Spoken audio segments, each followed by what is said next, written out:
Hello! Welcome to episode 55 of Rather Good Chat, which means today we're discussing methods of communication.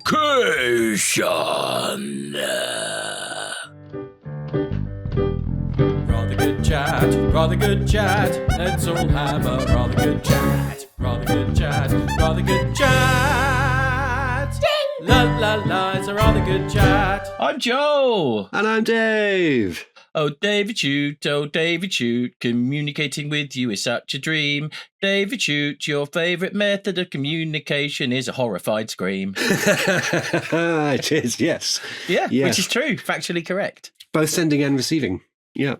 We tend to use language, don't we? But what the listeners don't know is that outside of these very specific conversations, everything is just screaming. Yes. Basically, all your interactions with the world consist of you screaming at people and then screaming back. Yeah, it's one long unbroken scream. Yeah. You've developed a circular breathing technique, so you didn't have to stop screaming to breathe, right? Yeah, absolutely, yeah. I can scream in my sleep as well. Quite good at it. Yeah, your sleep screaming is I have to admit, it can be slightly off-putting, but Yeah. Off-putting is one way of saying it. Off-putting is, yeah, as strong as I'm willing to go. It is a special skill, and you should never criticise somebody's special skill, right? To be honest, these recordings are quite good. It gives me a break for an hour a week to not be screaming. To rest your vocal cords. Yeah. So, Dave, how are you today, Vid? I'm okay. I'm all right. Yeah. Excellent. Feeling slightly under the weather today. I don't know why. Oh no! Which weather are you under? Sleet. Right. Okay. Oh well, that's a shame. That's not good, is it? Yeah. No, it's not good at all. Yeah. Never mind. So today, Vid. Yes. We are discussing methods of communication. And we are. Yes. One of those is what we're doing now, which is speakage. And there are others. Which I won't list now because that would mean that there was nothing to discuss during the podcast. So I guess we'll go through them one by one, right? But yes, we have already done a whole episode on phones, so we might be able to skip phones. I mean, they hardly count, do they? Nobody uses those anymore. Not really, no. Not really. No. I mean, it's largely. Sorry, I nearly went into a list again, but I won't. I was just saying, like most of the kids around here are constantly just on their semaphore flags. Yeah. I mean, it gets quite annoying. You're trying to get them to pay attention and they're just semaphoring with each other. My part of the world communicates exclusively with empty bean tins with a string between them. What do they do with them? You just clang them against the side of a building and scream. Just whack each other with them and scream. Yeah. They don't bother to empty them here. They just throw the tins of beans at each other, bludgeon each other with cans of beans. I mean, sometimes cans of other produce, if I'm honest. It's just essentially cans. And if I'm really honest, they don't really restrict themselves to cans with any reliability. It's anything they can plunder from a local shop. Half bricks, whatever, really. Yeah, curly whirlies. Pears. list every foodstuff. Yeah, anything you can get from the shop, really. Yeah. Right, okay, yeah. Yeah. Wow. Yeah, 10 B&H. Yeah. A blue Rizzler. It's not a very effective weapon. No, a single blue Rizzler.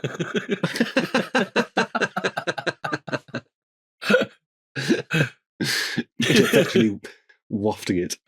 Yeah. Which is not great when you're up against somebody who's, got like a multi-pack of cans of dog food. In each hand, yeah. Yeah. That's what they say, though, isn't it? Never bring a blue Rizzler to a cans of dog food fight.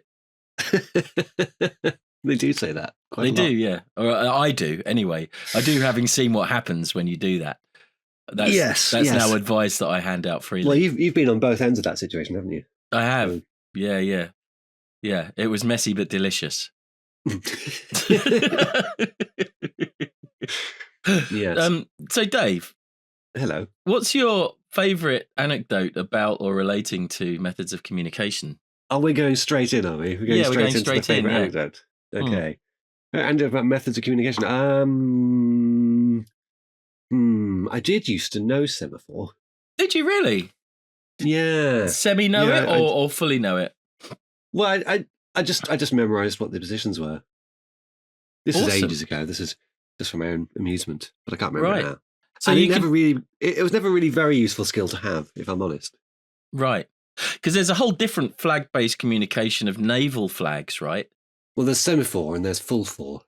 Right, yeah. And there's sema-5 and 3/4 6. There's loads of them, really. But the one that's stuck is semaphore. 3/4 6 is 4.5. Yeah, which is double semi-4.5. Yeah. Which is only a small improvement on semaphore, really. So I don't know why they bothered. Just the flags had, like LEDs around the edges. That's it.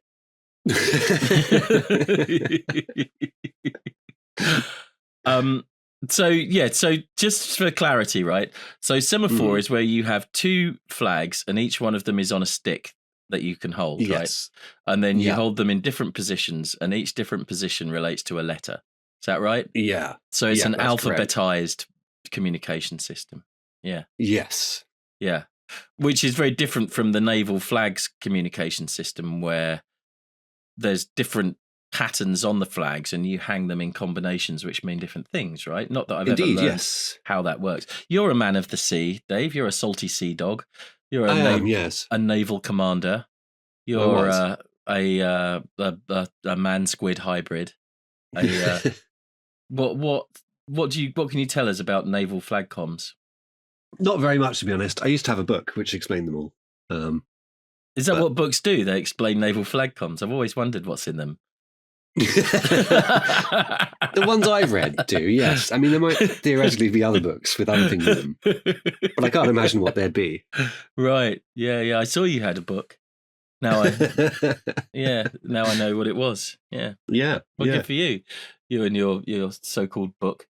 Interestingly, the book requires you to know a completely different method of symbolic representation of words and vowel sounds and meaning, right? Well, the book was written in semaphore.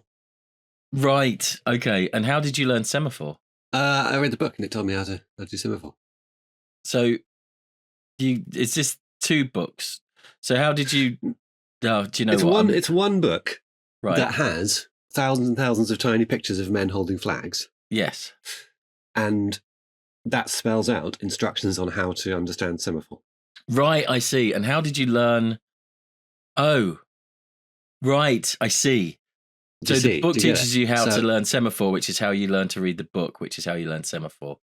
Exactly that, yes. Great. And then having done that, you can then read the one on naval flags. Yeah.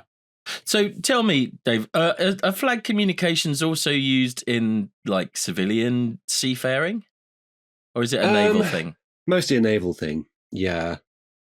There's so many ways of communicating like at sea, aren't there? Sorry, I'm interrupting you. Tell me more. There's shouting. Well, I mean, you do have some like very minor flag-based communication on. That's a flag with a coal miner on it. Yes, yeah, and that tells anyone nearby that you are a coal miner, right? Who's taking his boat out for the day. That's it. Right. That's the only one. You're not mining for coal on the ocean. Sifting the water to see if there's any coal in it. Yes. Yeah. Because that strikes me as like one of the less effective methods of mining for coal, I suppose. Yeah, your coal man comes round, dumps a big pile of coal on your doorstep. The doorbell rings. I open the door. I'm confronted with a dumper truck, like nearly vertical, sliding 4 tons of coal directly through the front door into the house. Yeah, and then filling the front hall. And then over the course of the next week, we eat ourselves free, gorging on the delicious coal. And at the end of the week, the beautiful cycle begins again. The doorbell rings just as we struggle free. Doorbell rings, open it up, and I'm buried again. Yeah. Yeah, it's the beauty of your coal-based household economy, isn't it? It is, yeah. Nobody knows why this man keeps arriving every week. No, he's not being paid or anything. No, and it's not that he's on a set schedule. It's like as soon as I burst out, kind of choking and gagging, burst out of this pile of coal, having eaten my way to the top. That's exactly when the doorbell rings and I'm reburied in coal.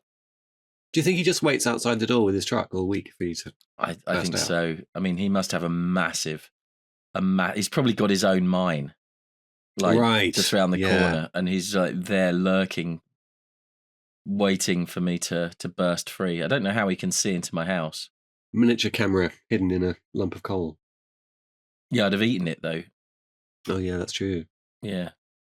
Maybe it's just cameras in my house, I suppose. Yeah, probably. It's probably how I'd do it if I was him. Maybe your family reports to him on your movements net activities. Bury him! He's out! He's out! Quick! He's out! Yeah. Oh, thank God. Okay. Right, kids. All right, you can go to school now. It's all right. It's safe.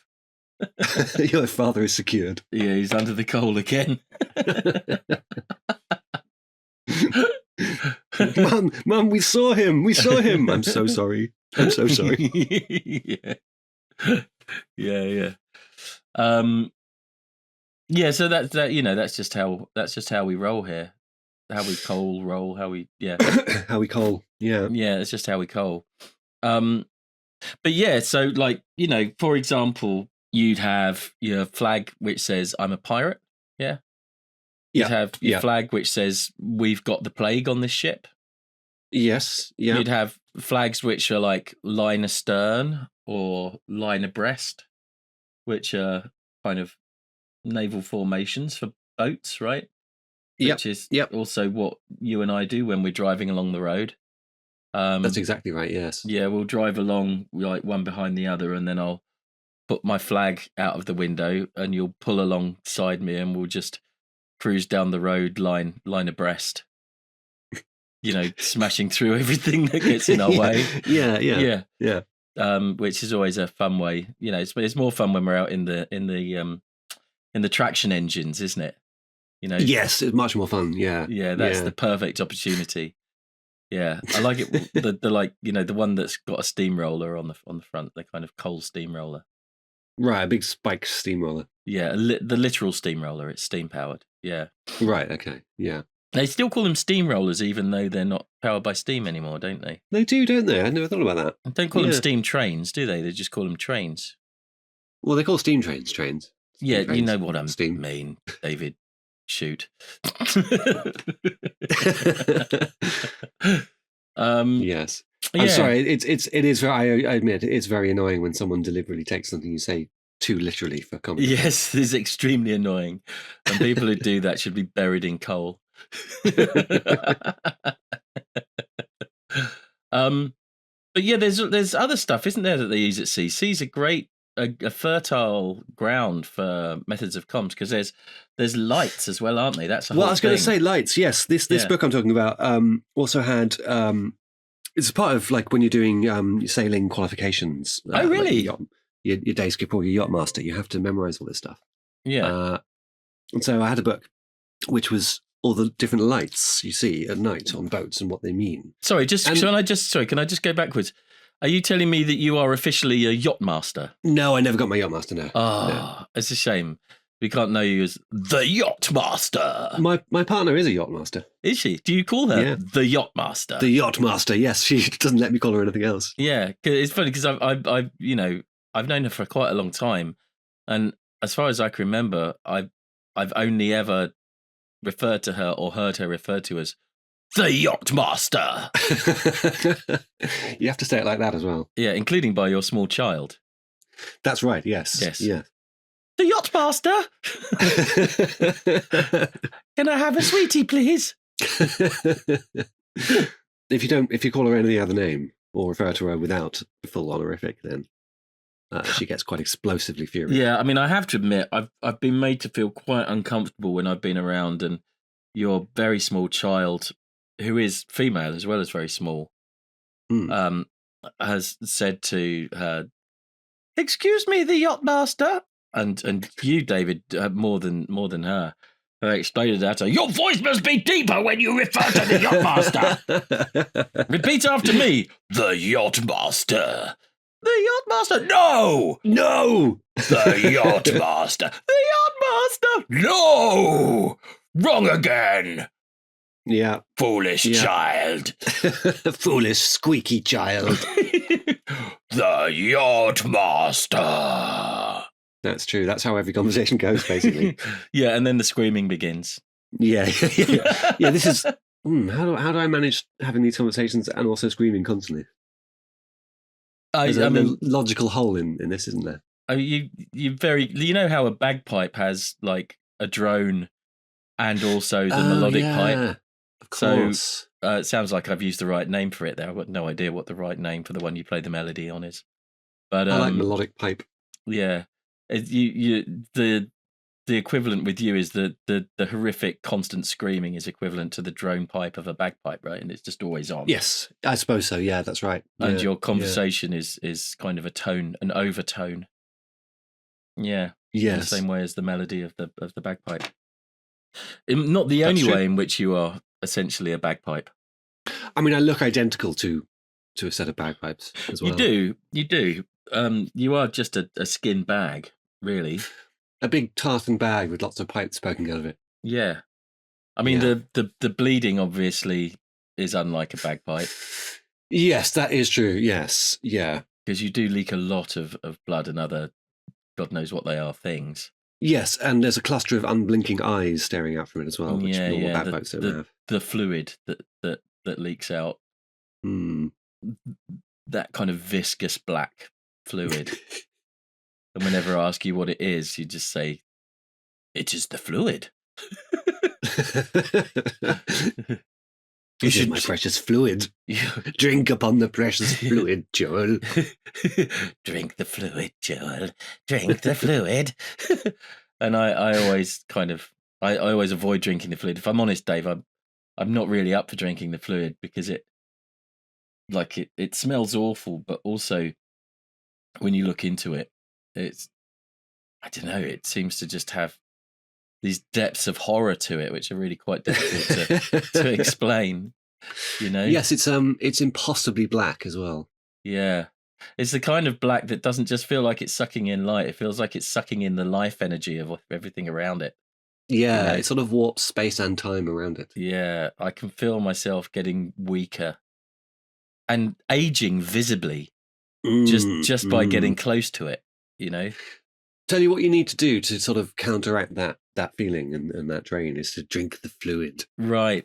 You can guarantee me I won't just shrivel up like a prune and collapse as a dried out husk. Joel. It brings strength. Clarity. Okay. One day I'll try the fluid. Maybe tomorrow I'll try the fluid, Dave. Yeah, you should. Yeah, definitely. Yeah. I'll excrete some now for you. Oh, thank you. I mean, you're always excreting it, so it's not like a big ask, is it? But go on, excrete away, Dave. See if you can find a container that it'll stay in. Because I've never seen it stay in a container yet. No, you look away and look back, and it's on the other side of the room. Somehow escaped from the container. Yeah. Yeah. It somehow managed to crawl up your arm and kind of stop trying to force its way into your mouth. God knows how, and it's impossibly cold.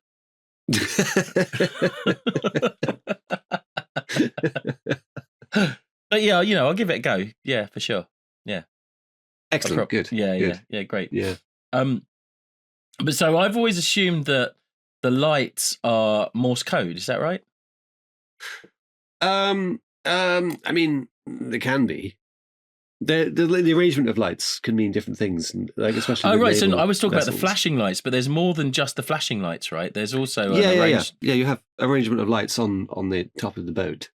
So in much the same way as you once caught one of your victims trying to communicate with the arrangement of Christmas lights on the outside of your house. Yes, that he was trapped inside, right? Yeah.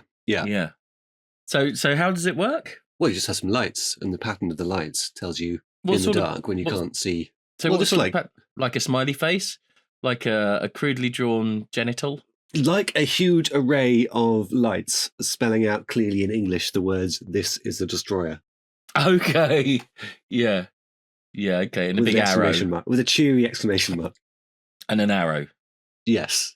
Yeah. Okay. That kind of thing.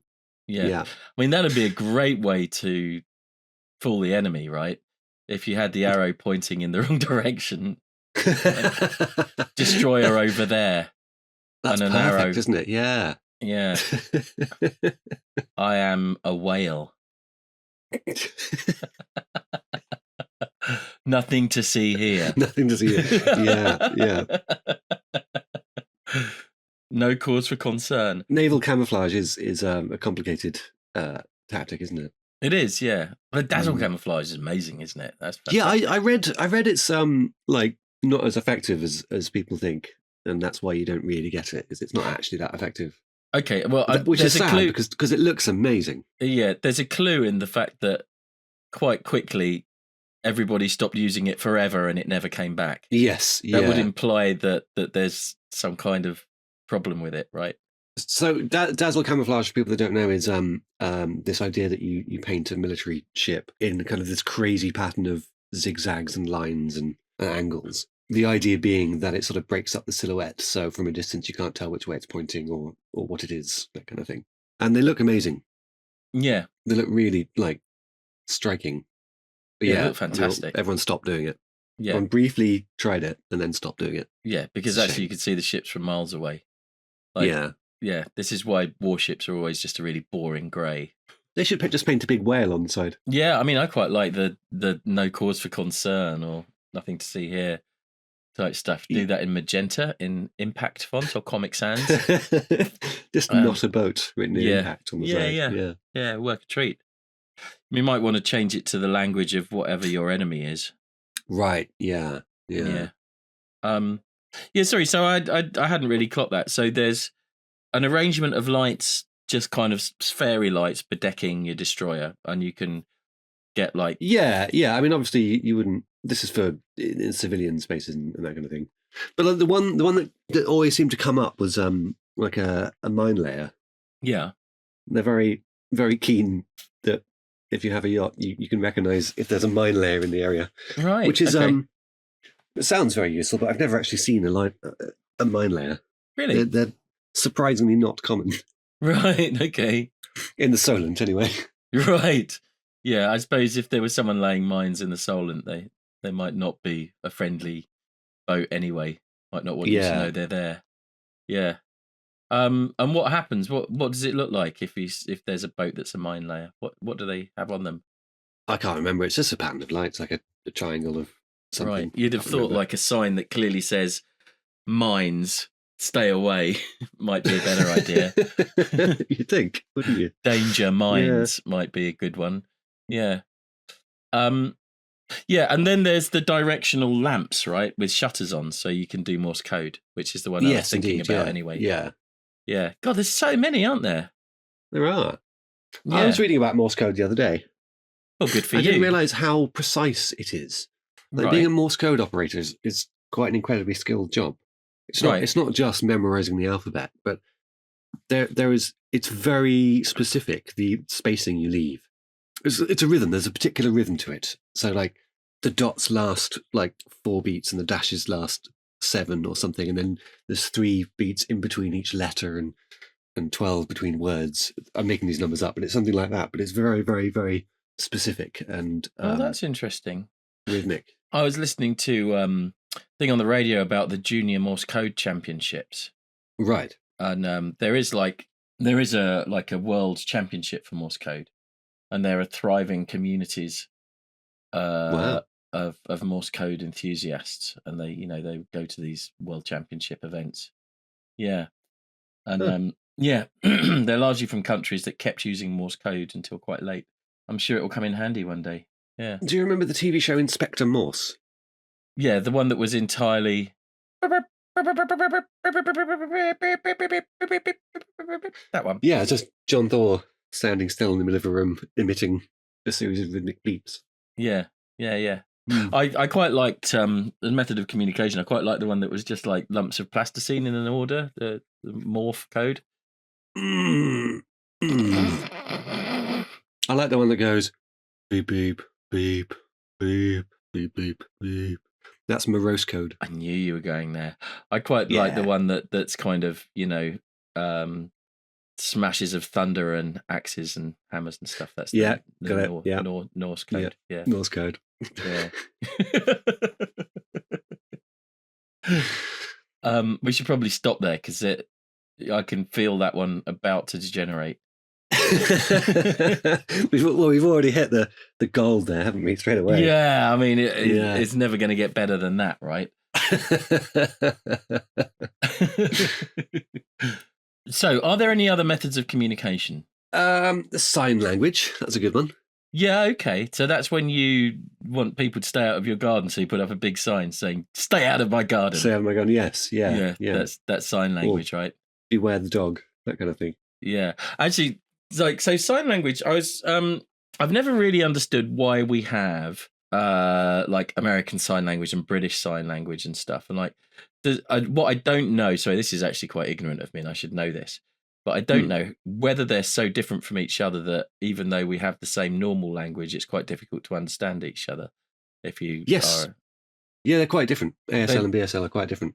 Is it different enough that communication is a problem? It's a different vocabulary, basically. Right.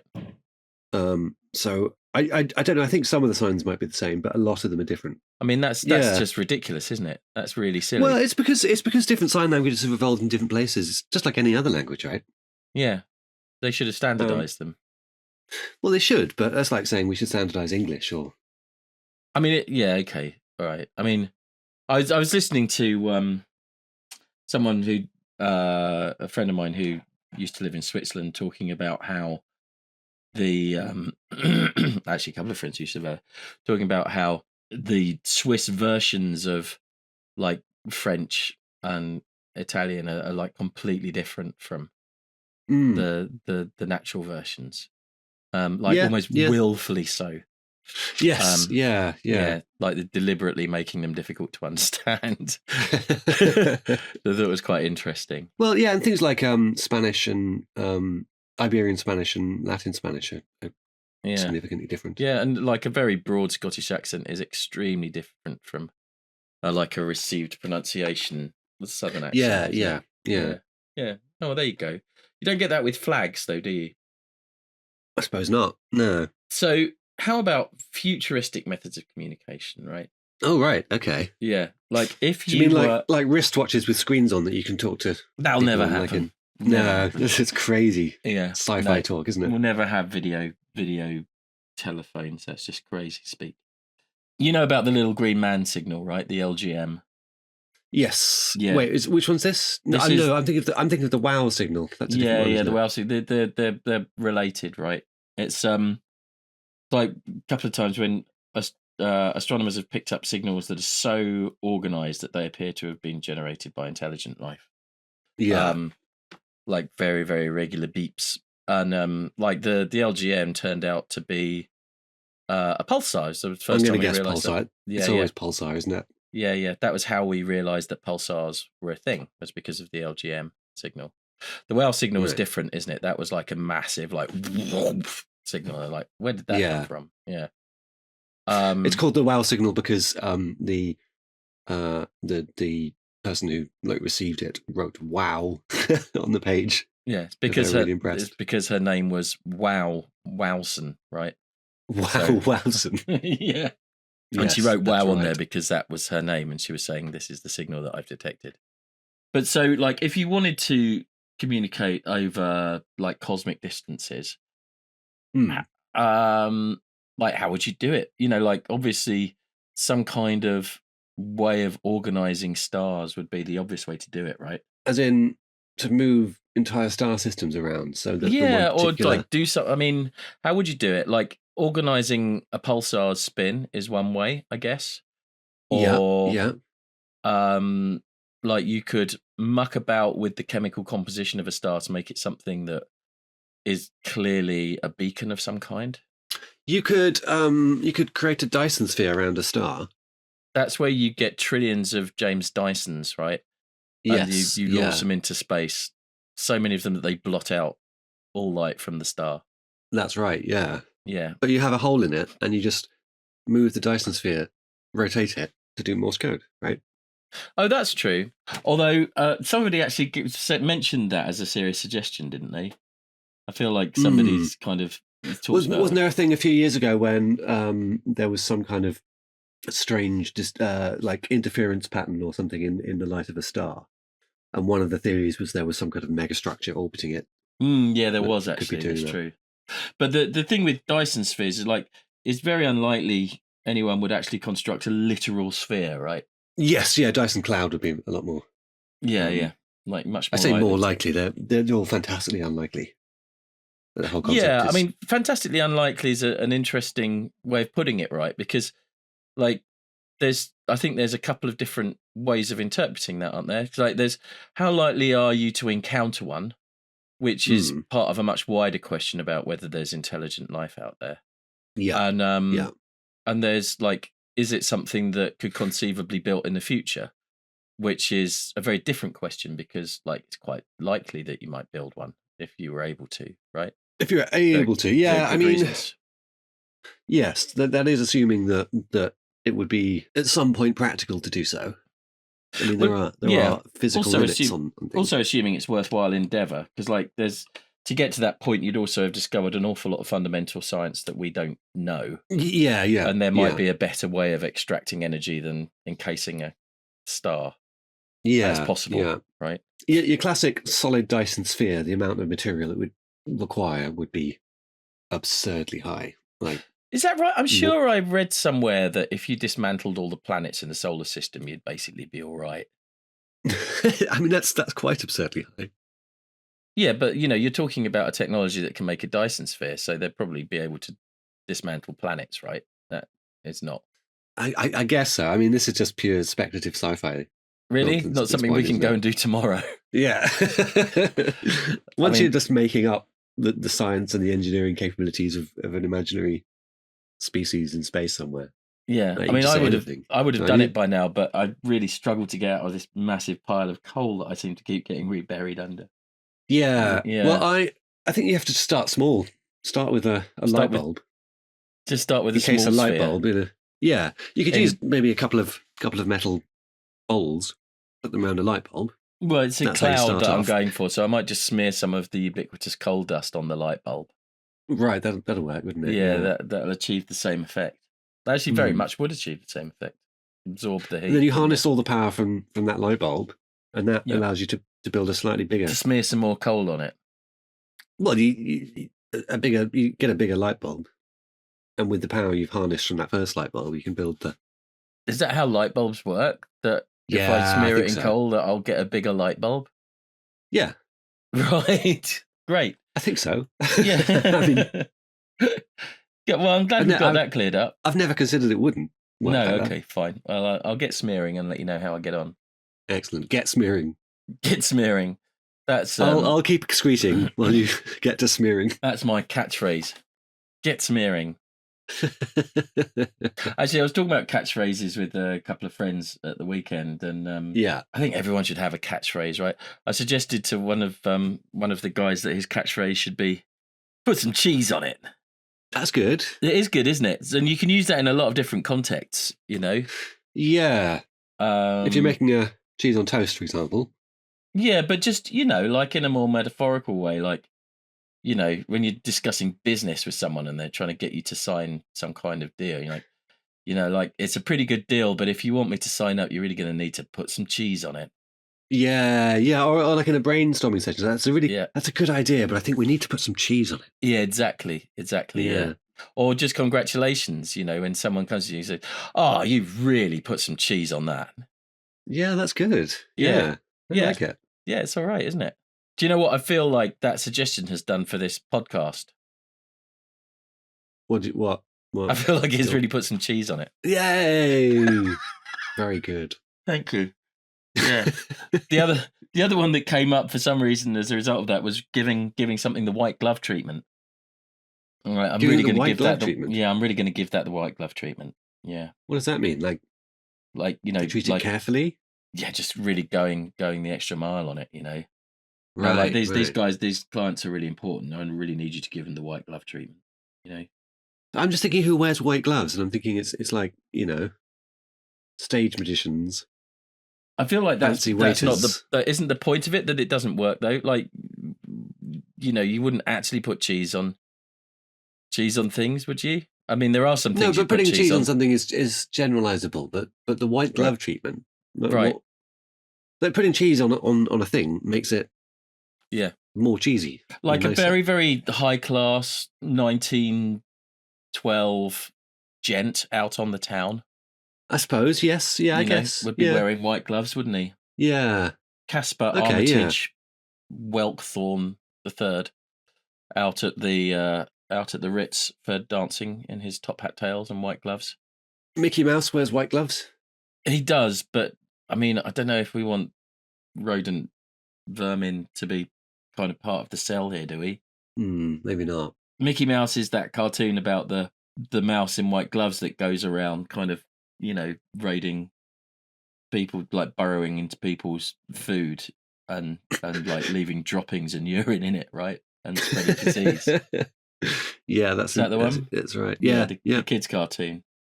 Yeah. And the heroic cat who kind of gets him and rips his head off, leaves him for his owner. Maybe he eats the face. Yeah, you don't see the cat very often in cartoons these days, do you? No, you don't. No. So, any other methods of communication that interest you, Dave? If we're still doing futuristic science fiction ones, go for it. It always bothered me in movies like Star Wars that their way of communication seems to be holograms. Right. And it's always bothered me. Right. When people communicate through these sort of very blurry, monochrome, three-dimensional holograms. Right. Talk to each other. And in what way is that better than the screen? It's rubbish. It's a rubbish way of communicating. Right. Just a normal screen would do it. You're telling me you can make three-dimensional holograms. Yeah. Hanging in the air in front of you, but you haven't invented just like a CRT screen. Come on. Right. Okay. Interesting. So, if it was in color and not a bit crackly, would that work for you then? Kind of. It's still not as good. It's still not as good. Well, even if it's like a decent level of fidelity, would you still not like it? Well, I'd like it because it'd be really impressive. But not after a while. It'd just be normal after a while. Like Zoom calls are normal now, Yeah, but with a Zoom call, you can do all sorts of stuff. You can, set your background. People can't see what you're doing. All of you, like, you can look away. You can right. It just seems like I don't get the benefit of having like a foot high, three-dimensional model of the person you're talking to instead of just their face on a screen. It doesn't seem to aid communication in any way. Right. I mean, yeah, not every technology is driven by need, right? Right. Sometimes, there are some obvious examples out there right now of things which nobody wants and are getting foisted on them. For example, literally everything on the internet. Yeah, like all of tech, which is just getting worse and worse and worse every day. Yeah. But it's fine because I'd much rather interact with an endlessly repeating and self-referencing computer-generated soup of meaningless words than have human interactions, right? Absolutely, yeah. Great. It was so frustrating when Google Search used to work. Yeah, remember that? I remember writing a blog post back in the year 1999 when Google started doing... No, what was it? It was Yahoo, which was like the search engine most people used, I suppose. Started using Google. There was a brief window where Yahoo used Google's engine. Wow. And suddenly it started being good. And I remember kind of everyone going, oh, wow, you actually find the results that you want. It's amazing. Yeah. Because until then, everything was literally like people saying this is that and this is that. It was like a handmade library of the internet. Do you remember? Yeah. It's like the literal opposite of what everything is now. Yeah, now you just get served up whatever the algorithm thinks you should. Yeah, or, like, actually, you get served up whoever's paid the most. And then after that, or even before that, you get served up some nonsense lies made up by a hallucinating machine. Yeah. And then somewhere down at the bottom, you get what the algorithm thinks you want, none of which is what you actually want. Yeah. But that's good, sorry, we sound like grumpy old men. That's because we are. We are rather. Yes. Yeah. Sorry. What I wanted to talk about, I suppose that's a method of communication, isn't it? Yeah. It's a really bad one. So what I wanted to talk about was like the best method of communication there is. The best. Yeah, absolutely the best. You are going to agree with me. I guarantee you're going to agree with me. Okay. All right. And when we, and by we I mean you and I specifically, rather than all humanity, when we have mastered gene editing, so we can do any modification we want to ourselves, I am definitely going to add this to myself. Right. Is chromatophores as used by by certain wiggly creatures of the deep.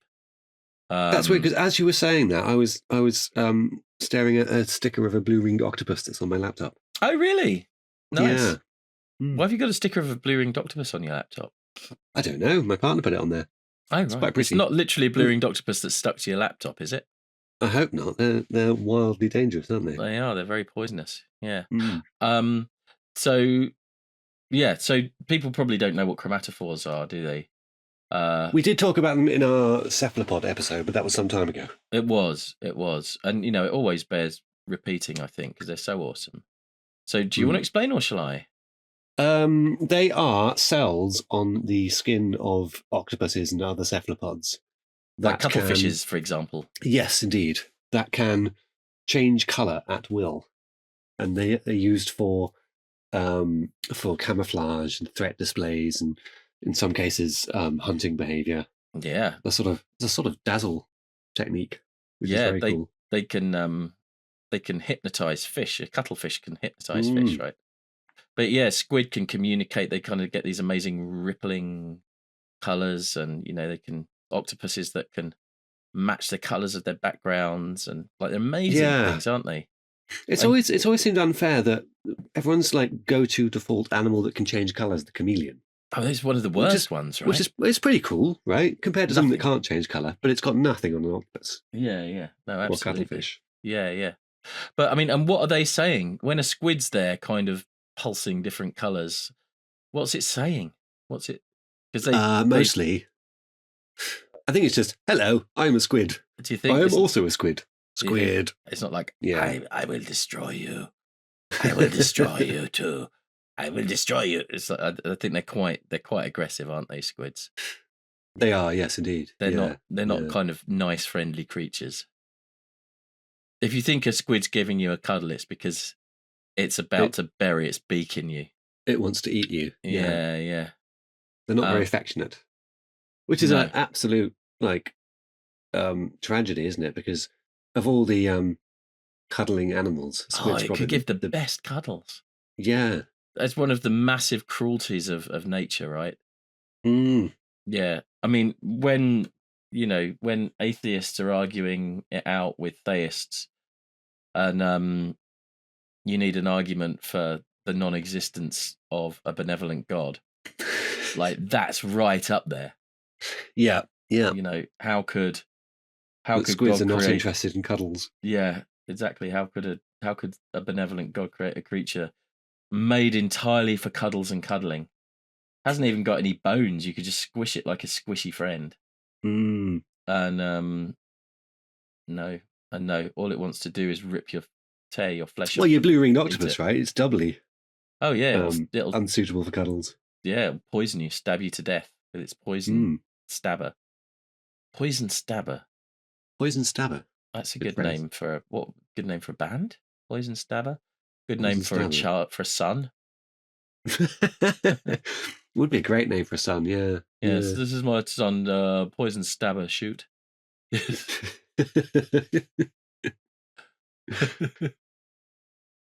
Yeah. I think maybe calling your child Poison is, I don't know, it might have a psychological effect on their development. Yeah, possibly. In a good way, you mean, right? Toughen them up. Yeah, absolutely, yeah.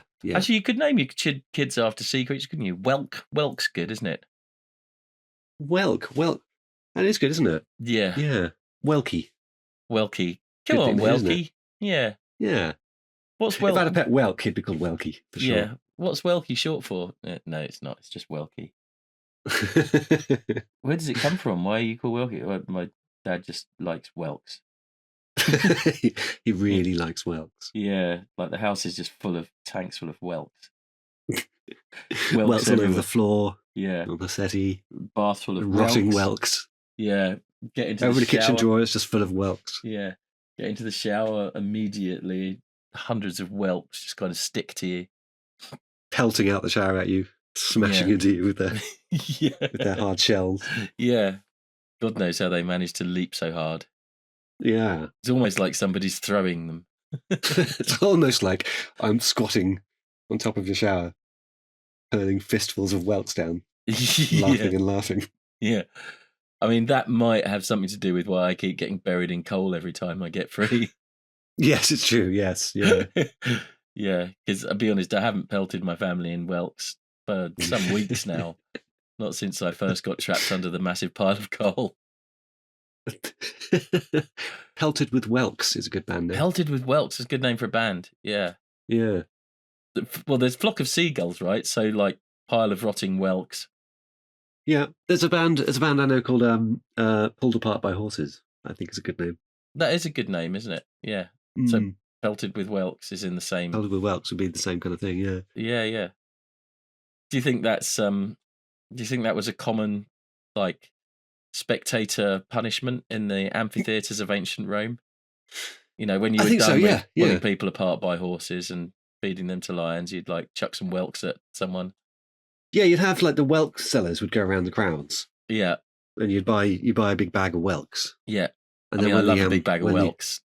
When the emperor calls for it, then everyone in the audience just pelts the. It's time for the whelk pelt. Yeah. Hooray!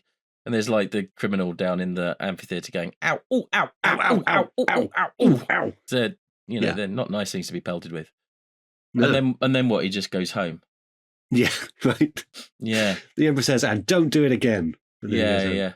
I mean, that was most of what happened in the amphitheatres in the ancient times, to be honest. People remember all the kind of, the headline acts. The kind of gladiators out there kind of smashing each other with octopuses and things. But it can't all be brutal, like swordfish combat, can it? Yeah, ramming swordfish into each other and swinging porpoises around their heads. Like a surprising amount of it was just people chucking throwing stuff at each other like shurikens. Yeah. Yeah. And then going home. Yeah. Just silently stopping and going home. Yeah. That was 95% of it, if I'm honest. Yeah, that's true. Yeah, but you had to have that because otherwise there'd be no build, right? To when the gladiators came on with, the big fish and started kind of slapping them around. Yeah, the barracudas and the exactly. Yeah. There's another method of animal communication, isn't there? There's pheromones. Pheromones. Yeah. Things like ants communicate by pheromones, don't they? They do. And there's waggle dances in bees. Oh, that's true, yes. Yeah, that's really good. Yeah. Communicating by the medium of dance is something that I know you and I have got off to a fine art. I would preferably like to only communicate through the medium of interpretive dance. Yeah, and pheromones. I know you're constantly leaving a trail of pheromones. Yes. Everywhere you go. Along with that awful black fluid. Well, the awful black fluid does smell quite strongly, doesn't it? It reeks. It absolutely reeks. It's incredibly pungent. Yeah, I mean, that is a method of communication because that smell translates to drink the fluid. It does. There is an overwhelming urge to just kind of open your mouth and accept it as it kind of wriggles its way.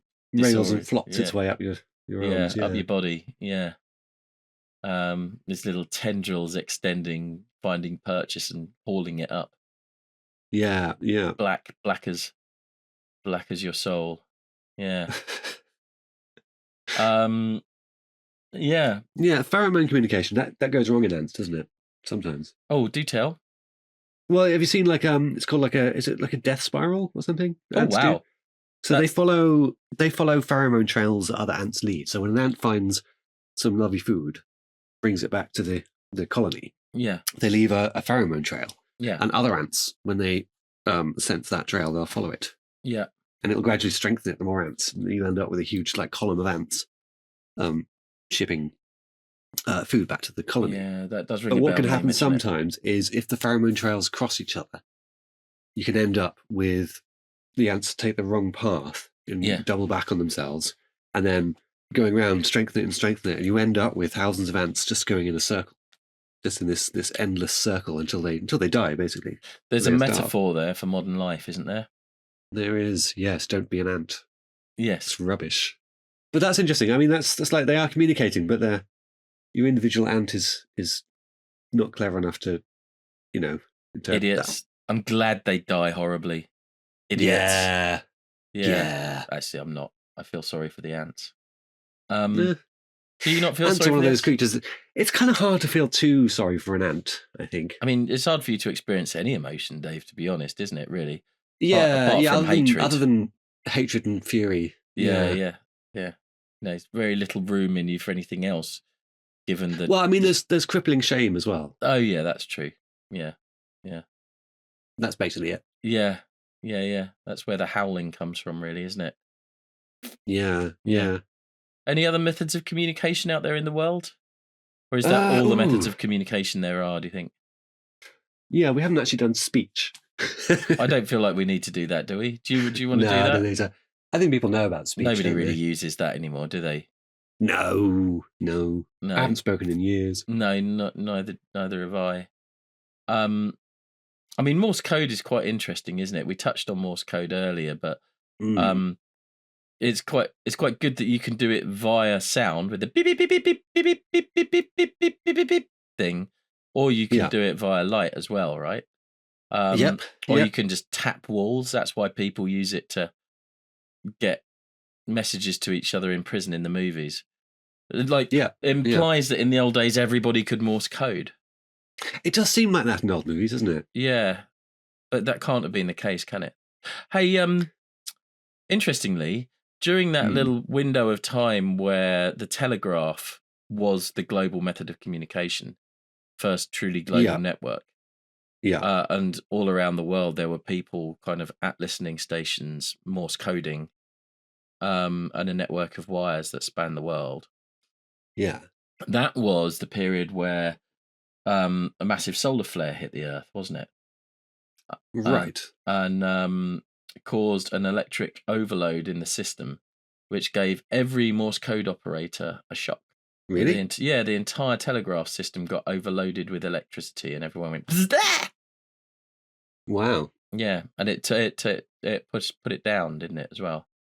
Which is why, like, if that happened today, obviously, and will happen at some point, like, will be catastrophically crippling for modern society. Yes, absolutely. Yeah. But we don't know how often they come because nobody's ever really noticed them before. That's the first time we've had to notice it.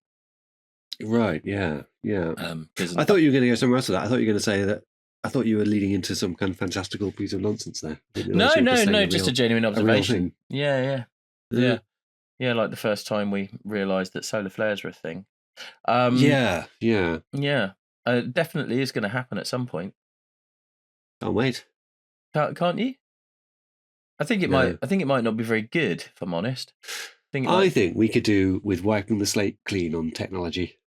Starting again from pointy sticks. There are some quite good arguments that certain aspects of it may have gone a little bit far. But that is quite like a massive. I think crash we just of all all global start systems again. is a bit much. How are you? Go back to being apes. Back to being apes. Yeah.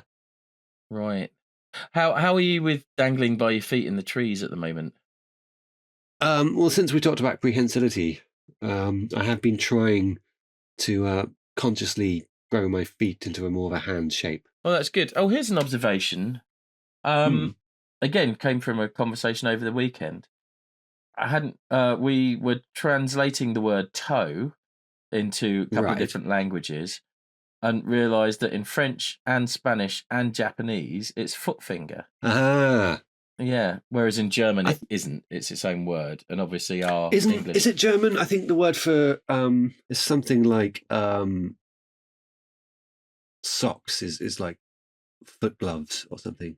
Could well be. I don't know. Or could be the other way around. I don't really speak German, but yeah. But isn't that great? Like all the Romance languages, and also Japanese, which is unrelated, obviously. Say foot finger instead of toe. I mean, it makes sense, doesn't it? Finger. Yeah, I guess it does.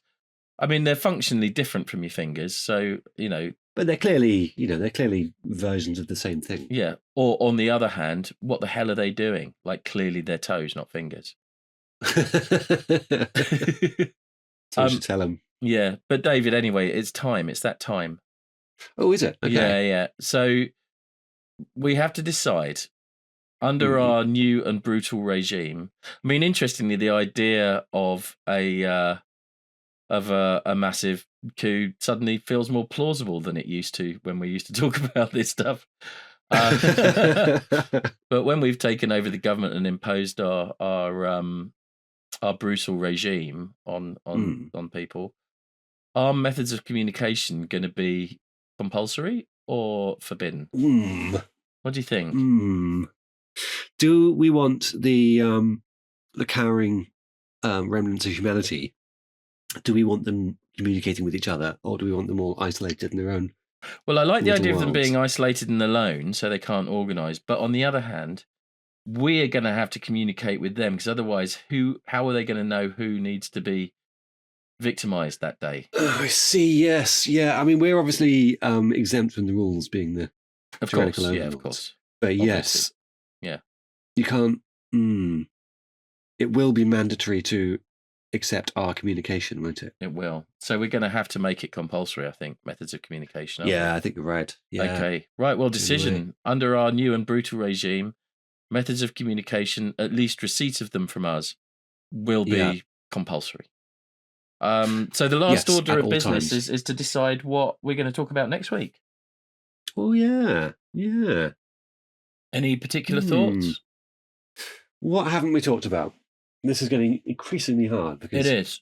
Have we talked about hair? Hair? I don't think we have. Hair's a good one. Okay, let's talk about hair. I have several hairs on me. Yeah, you do, don't you? In very unusual places. Quite unusual and surprising places, yeah. The only person with hairy teeth I've ever known. my hairy eyes are... yeah. Or a sight, sprouting out of your eyeballs like little kind of... I don't know where I'm going with that. Eye beards. Like a pony's tail sprouting from between each eyelid. Yeah, exactly that. Yeah. Brilliant. Well, I'll see you next week. Okay, dude. I'll see you next week. Hooray! Bye! Bye!